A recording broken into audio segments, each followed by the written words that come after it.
araw sa inyong lahat. Welcome to Project SOAR, a series of academic online review of CLAID Learning Modules. I am Miss Eva, a senior high school teacher and your moderator of the day from Mandaluyong High School, home of the expert.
For that wonderful presentation. I would like to greet our Assistant School Division Superintendent and Officer in Charge, Office of the Schools Division Superintendent, Dr. Romela M. Cruz Sese.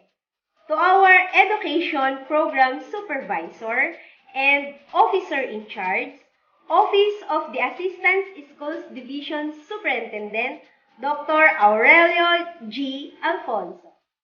This project will not be possible without our Education Program Supervisor, Mr. Restituto I. Rodelas. And now, let us hear a message from our dearest school principal, a very supportive and gorgeous, Dr. Ervin Ambion Salazar, Principal 4. Good day, everyone. Week 8 is intended for Mandaluyong High School to showcase the talents of our teachers regarding Project SOAR. Project SOAR, or Series of Online Academic Review in Mathematics, aims to deliver a localized and contextualized review lessons in mathematics using CLAID Learning Modules from Grade 1 to Senior High School Mathematics. It aims to guide home learning partners in facilitating the learning process of the students at home. We would like to thank the Supervisor in Mathematics, Mr. Resti Rodelas, for this project regarding Project SOAR. Also, I would like to congratulate my teachers in Mandaluyong High School Mathematics Department, headed by Mr. Marlon Custodio. The following teachers help us also: Miss Eva Makadangdang, the MC. For Grade 7, Mrs. IMEE LYN Mariano. For Grade 8, Mrs. Lovelyn Dorado. For Grade 9, Mr. Willard Diaz. For Grade 10, Mrs. Jerbilyn Nalwal.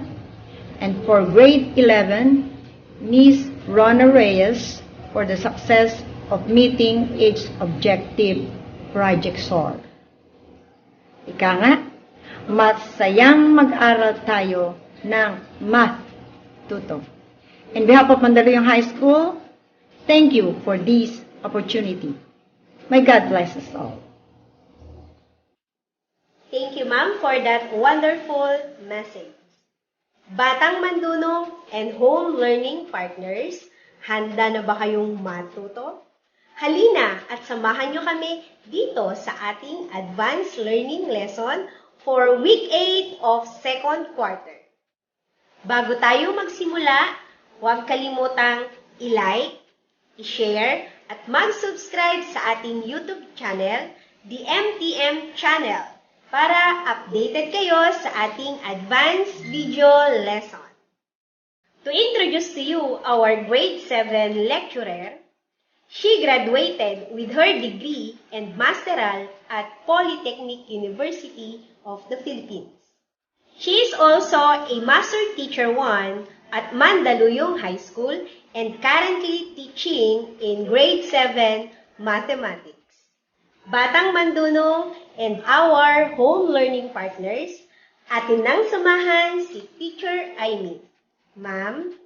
Thank you so much, Ma'am Eva, for that wonderful introduction to our Mathematics Education Supervisor, Mr. Restituto I. Rodelias, sa aming pinakamamahal na principal ng Mandaluyong High School, Dr. Ervin A. Salazar, sa aming napakasipag na Mathematics Coordinator, Mr. Marlon S. Custodio, sa lahat ng teacher ng Mathematics ng Mandaluyong High School at sa buong Mandaluyong. Higit sa lahat, sa mga batang mandunong at sa kanilang mga magulang. Good afternoon to all of you. Welcome to our Project SOAR, series of online academic review of Mathematics CLAID Learning Modules. I am Teacher IMEE from Mandaluyong High School, and I will be your teacher for the advanced lesson of Week 8, Grade 7 Mathematics. Handa na ba kayo, Grade 7? So kunin ang mga tablet, hanapin na ang Week 8 module, at yayain na sina nanay at tatay. Dahil, Math-sayang Math-aral, tayo ng matuto, kasama ang ating mga madhal sa buhay.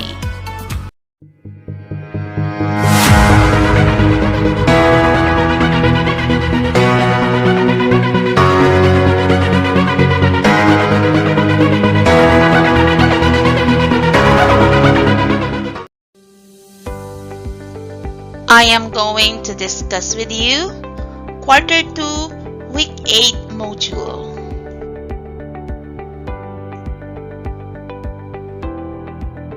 We will learn today about algebraic expressions, equations, and inequalities. Our objectives for this lesson are differentiates algebraic expressions, equations, and inequalities, and illustrates linear equation and inequality in one variable. For our review, let's evaluate the following expressions if x is equal to 2. So first is x plus 4. If x is equal to 2, what is x plus 4? So that will become 2 plus 4, okay, is equal to 6. Did you get 6? Very good. Next is, we have x minus 5. So what is x? What is x minus 5 is if x is equal to 2. So we have 2 minus 5, that is, okay, very good, negative 3. Now, how about 2x minus 3? If x is equal to 2, then that will become 2 times 2 minus 3 is, what is your answer? Okay, let's see. That is 1. Very good. Did you get all the answers correctly? Okay, very good if you got them all. Now, let us proceed to algebraic expressions. If you can still remember, in Module 3, you discussed about algebraic expressions with your teacher. So, let us recall. An algebraic expression is an expression which may contain a variable, a constant, or a combination of both. It may also include the 4 operation symbols and different grouping symbols. It is separated by a plus or minus sign. Now let us have some examples of algebraic expressions. So we have 5x, x plus 5, 2x minus 6, negative 3x. And we have x plus y minus z. Okay? Kung nakikita nyo, may monomial, may binomial, and meron ding trinomial. Okay? And see, binomials and trinomials here are separated by plus and minus sign. No? This time, we will discuss linear equation in one variable. An equation in one variable is a statement in which two algebraic expressions, at least one containing the variable, are equal. Okay, take note of the word equal. Okay, so it is a first degree equation. So, kapag may nakita kayong equal sign, so that means, ano na siya? Equation, di ba? Now, let us take a look at the examples of linear equation in one variable. So, we have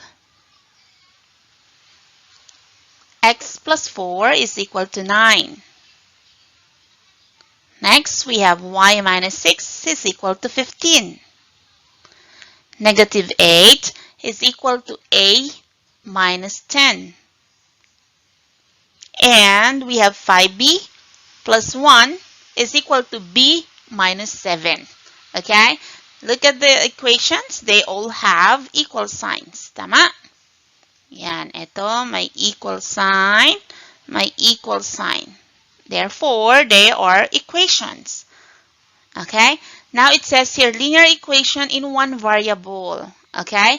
Can you check the variable? Okay, so in example number 1, there's only one variable, di ba?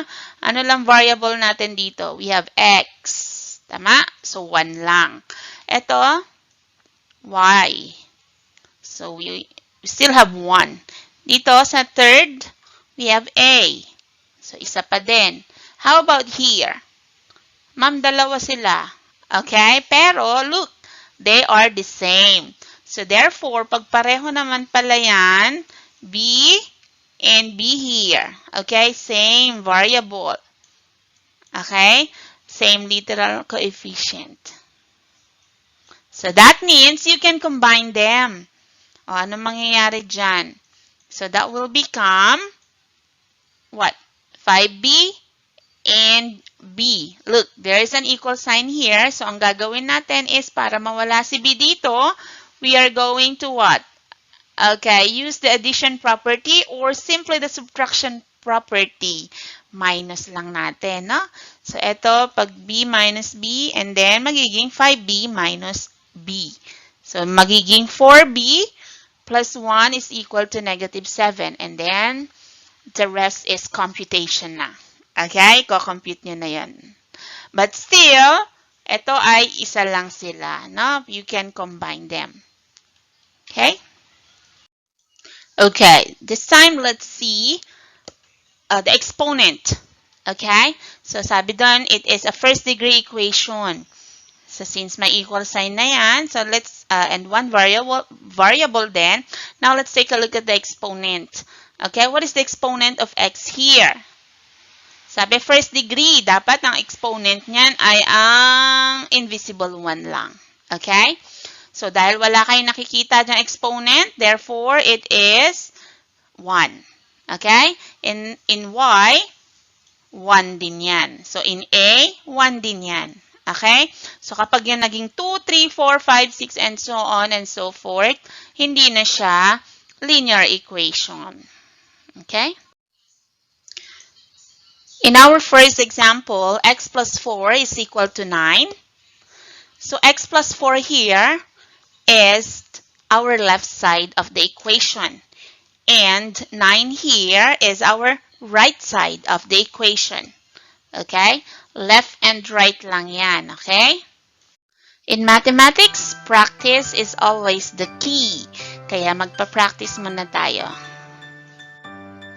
So, you are going to tell whether the given equation is a linear equation in one variable or not. Okay, number 1. So, we have x plus 6 is equal to 24. What do you think? I'll give you 5 seconds to answer. Kindly write your answer in the chat box, in the comment section. Okay, the answer is linear equation. Tama ba kayo? Okay, number 2. So we have m squared minus 4 is equal to 5. 5 seconds. Okay, time's up. So the answer is not a linear equation. Okay, next, number 3. So 2y plus 8 is equal to 5x minus 1. 5 seconds. Okay, anong sagot? So the answer is, okay, not a linear equation. Why? Because there are two variables, no? May x and y. Sa number 2, bakit hindi linear equation? Tama kayo.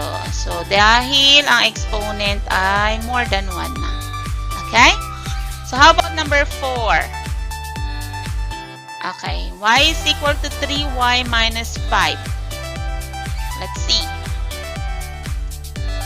What is your answer? Okay, time's up. So the answer is, yes, linear equations. And how about number 5? Negative 8 is equal to p plus 6. Sige, what is the answer? Write in the comment section. Okay, so the answer is linear equation. Nakakuha ba kayo ng 5? Okay, if you did so, very good. Now, let us move on to properties of equality. Equality is a relationship between two quantities, okay? So there are properties of equality that we can use in solving an equation. So here are the different properties of equality. First, we have reflexive property of equality. Next, we have the symmetric property of equality. Third, we have the transitive property of equality. Next is substitution property of equality. Another one is the addition property of equality, or the APE. And we have the multiplication property of equality, or the MPE. So, let A, B, and C here are real numbers. Okay? But do you still remember what are real numbers? We discussed real numbers in our previous modules, right? So, real numbers are rational numbers and irrational numbers, di ba? Naalala niyo pa ba? So, what is a rational number? So, rational numbers are numbers that can be expressed as a quotient of two integers, di ba? So, let's take a look at the examples again. We have 3/5, di ba? 0, 0.35, and negative 11. Okay? So, in short, alalahanin nyo lang si fraction, si decimal, and integers. Okay? Negative 11 and 0 are integers, diba? Positive numbers and negative numbers, including 0, are integers. How about the irrational numbers? So, irrational numbers are numbers that cannot be expressed as a quotient of two integers. They are non-repeated and non-terminating decimals. So, hindi daw sila na yung paulit-ulit, hindi rin sila yung nag-i-stop. Okay? So, examples here are, sige, lalahanin natin, pi, negative, square root of 2, and square root of 11. So, ito yung mga pagpinindot nyo sa calculator, walang inuulit na number at hindi siya natatapos. Unless hanggang dun lang yung number ng calculator, ha? Okay, now let us talk about reflexive property of equality. So in this property, let A be a real number. Okay? So we have A is equal to A. So this means that any number or expressions is equal, always equal to itself. Okay? So A is equal to A. Now let's have an example. So example 1 is 5 is equal to 5. Ano pa? Negative 8 is equal to negative 8. Nakita nyo kung ano yung nasa left side, yun din yung nasa right side. Okay? So, reflexive means reflection. Isipin nyo, reflection. Pag nagsalamin kayo, kung ano kayo, yun din yung makikita ninyo. Di ba? So, that is reflexive property of equality. Now, let's move on to symmetric property of equality. Let A and B here are real numbers, okay? So, if A is equal to B, then B is equal to A, okay? So, the expression on the left and on the right sides of the equation can be interchanged, okay? Pwede daw pagpalitin without affecting the equation, okay? Walang mangyayari sa equation. Ganun pa rin sila. So, you can interchange them without affecting the equation. So, if A is equal to B, then B is equal to A. Okay, tingnan natin yung examples. So, if 3x plus 8 is equal to 10, then 10 is equal to 3x plus 8. So, kahit pagbaliktarin mo daw ang position nila, the equation is still the same. Okay? Next example. So, if 5x is equal to 6x minus 1, then 6x minus 1 is equal to 5x. Pareho lang. Okay? So this time, let's move on to the third property of equality, which is the transitive property. Again, let A, B, and C here are real numbers. So if A is equal to B and B is equal to C, then A is equal to C. Okay? So it means that two numbers equal to the same number are equal to each other. So let's have an example here. Okay, so we have here, if x is equal to 4 and 4 is equal to y, then x is equal to y. Next example. So if x minus 3 is equal to 18 and 18 is equal to 2y, then x minus 3 is equal to 2y. Tanya? Madali lang, di ba? The fourth property in our list is the substitution property of equality.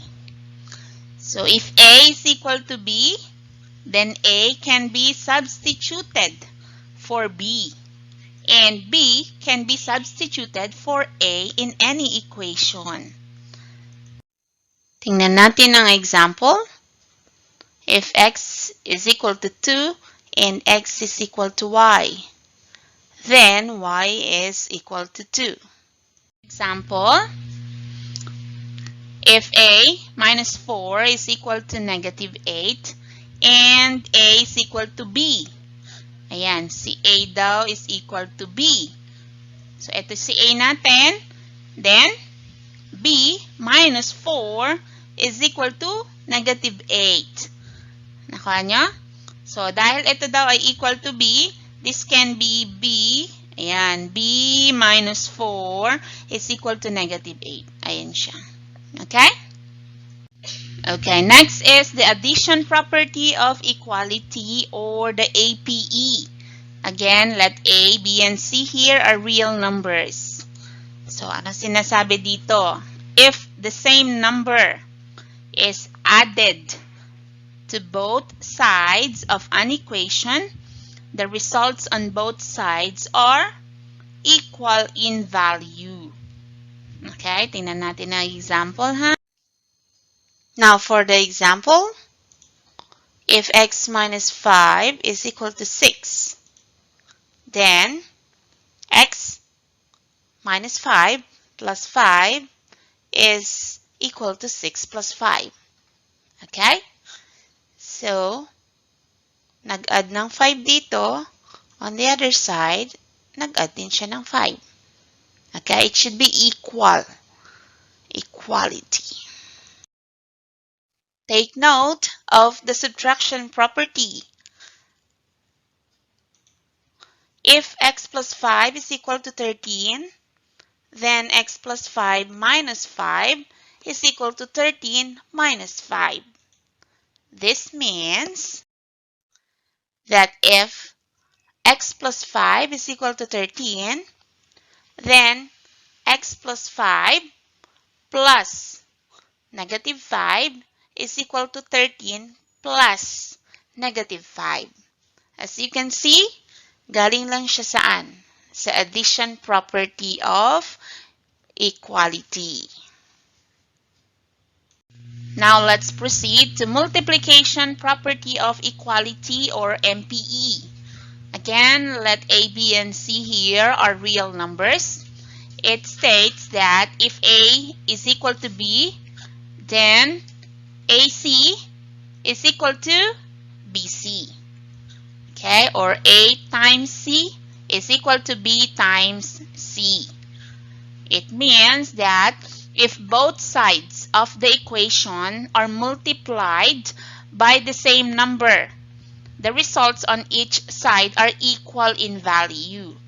Okay, so we multiplied C to both A and B here. Okay, let's take a look at the example. So we have, if x over 5 is equal to negative 3, then x over 5 times 5 is equal to negative 3 times 5. Okay? So, pag minultiply natin dito sa kabila ng 5, imamultiply din natin sa kabila ng 5. Another example, if 6x is equal to 12, then 6x times 1 over 6 is equal to 12 times 1 over 6. So now we have the division property of equality. If 2x is equal to 10, then 2x over 2 is equal to 10 over 2. This means that if 2x is equal to 10, then 2x times 1 half is equal to 10 times 1 half. Okay? If you notice, galing siya sa multiplication property of equality. Way back then kasi, we only have addition property of equality and multiplication property of equality. And then as time goes by, ayan, nadagdagan tayo ng property. So, nagkaroon tayo ng subtraction property and then division property. Again, practice is the key. Now, you are going to give the property of equality that is illustrated by each of the following statements. Number 1, so we have negative 14 is equal to negative 14. Okay? What do you think? Parehong-pareho. I'll give you 5 seconds to think. Okay? Okay, so time's up. So the answer is, okay, reflexive property. Next, number 2. If 3x is equal to 2, then 3x times 1/3 is equal to 2 times 1/3. Okay, 5 seconds.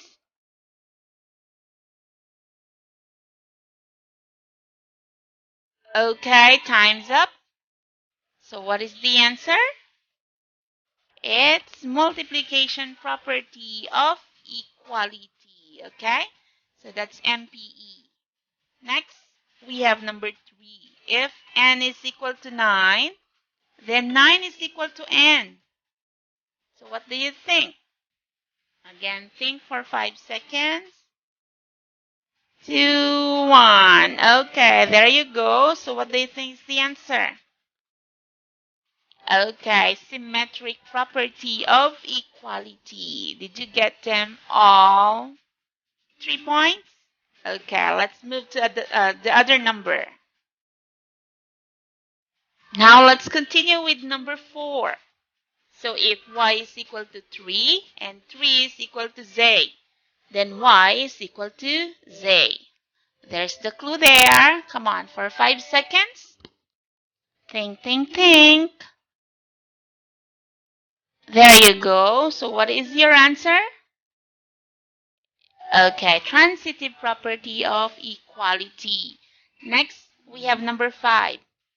If b minus 2 is equal to 5, then b minus 2 plus 6 is equal to 5 plus 6. Okay? 5 seconds. Andyan lang yung clue. Okay, there you go. So the answer is? Let's see. Addition property of equality or APE. Okay? Very good. And now let us proceed to linear inequality in one variable. So an inequality is a statement in which the two algebraic expressions are unequal. It is a linear inequality if the variable is of the first degree. Don't forget the word unequal. Okay? These are the following inequality symbols. We have greater than, less than, greater than or equal to, and less than or equal to. Now let us have example of linear inequality. So we have x is greater than 4. Another one is 8x is less than 1. So we have x minus 1 is greater than or equal to 2. Okay? And the last one is 5x plus 1 is less than or equal to 8. Remember that a solution to an inequality is the same in equation. That is, when substituted to the variable, will make the statement true. And now let's move on to the properties of inequality.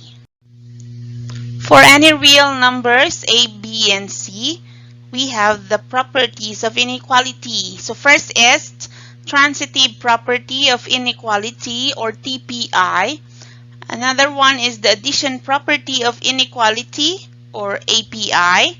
And last is we have the multiplication property of inequality or the MPI. For transitive property, so it states that if A is less than B and B is less than C, then A is less than C. For example, if negative 3 is less than 6 and 6 is less than negative 17, then negative 3 is less than negative 17. Okay? Another example.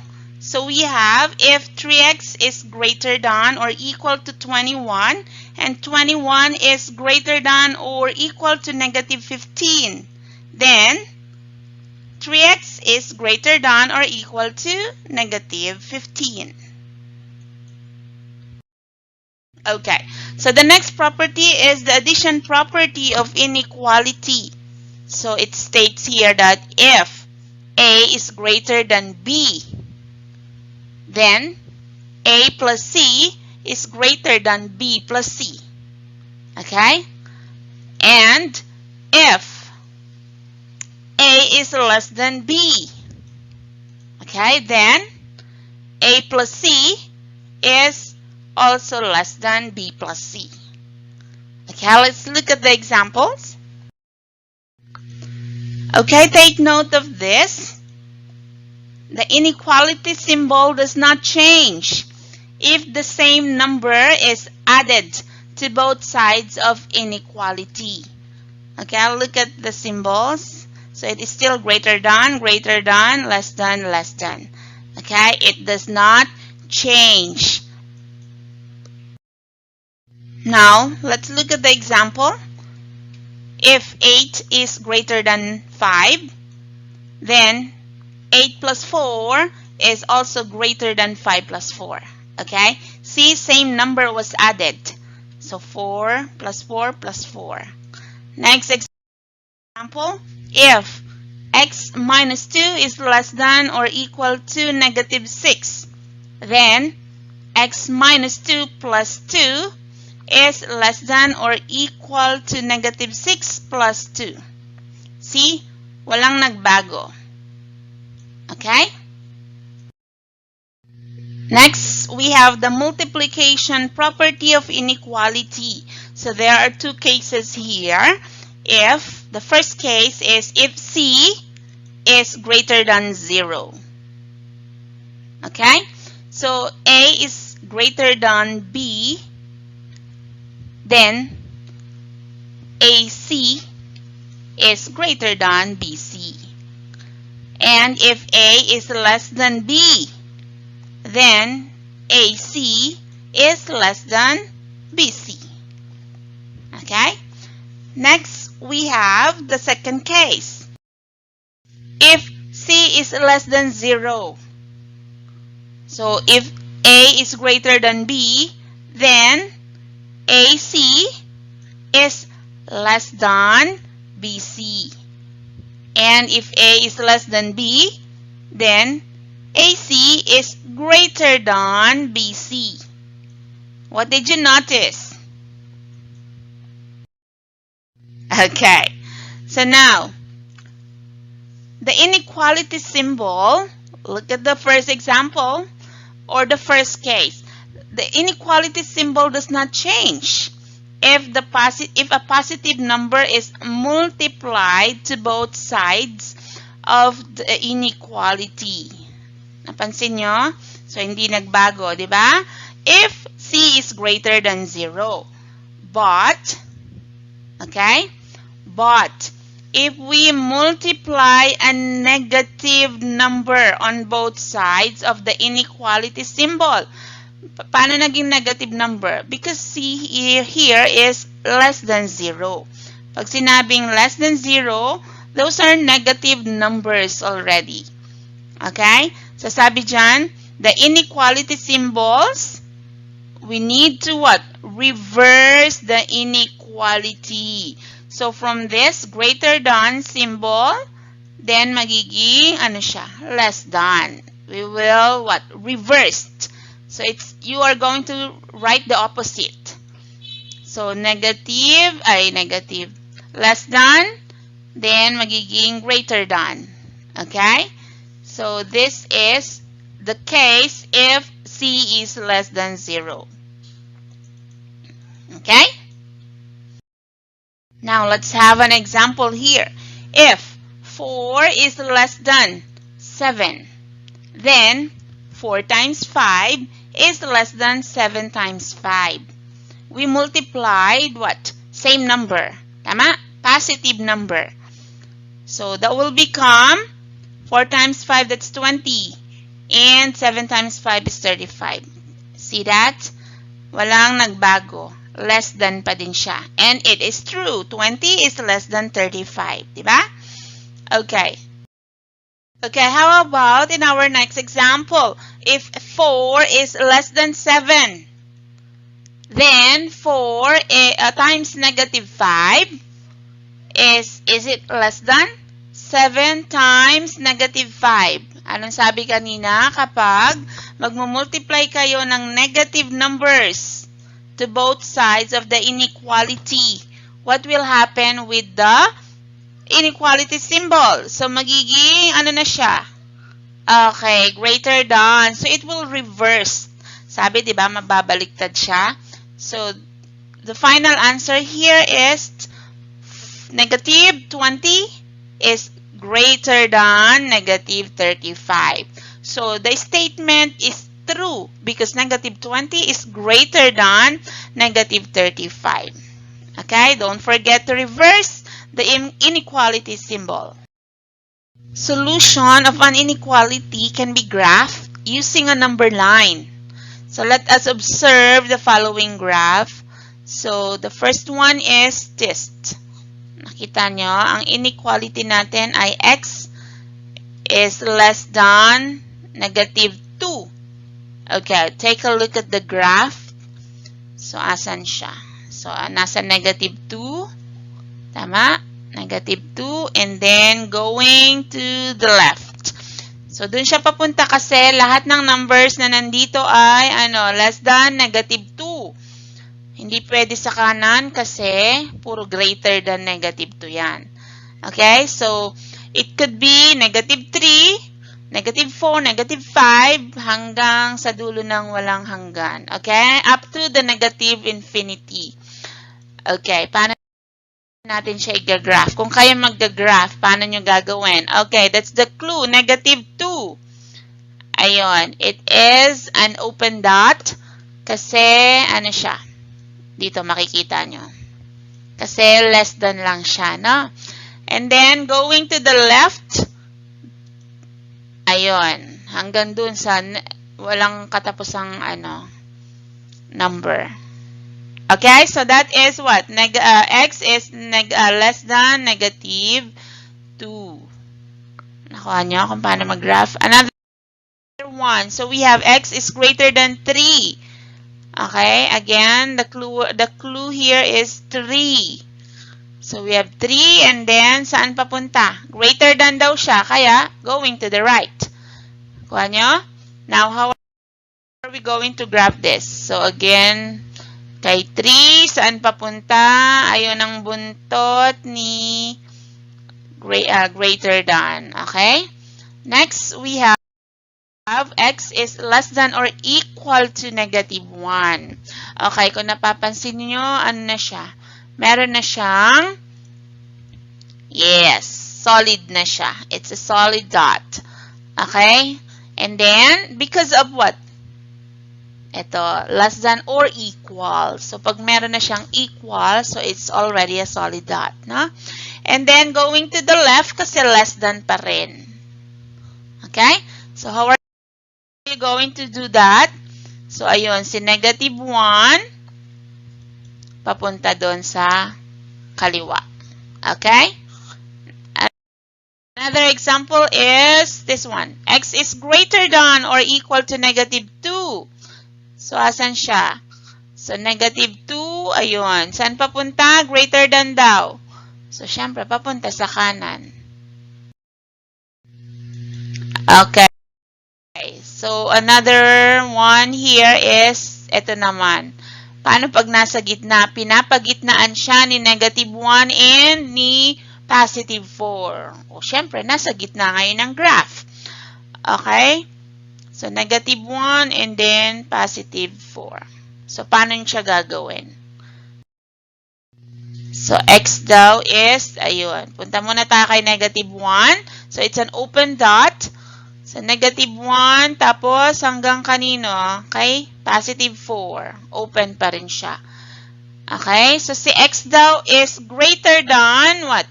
Negative 1. But less than positive 4. So, nasa gitna lang siya. Ayan, greater than negative 1.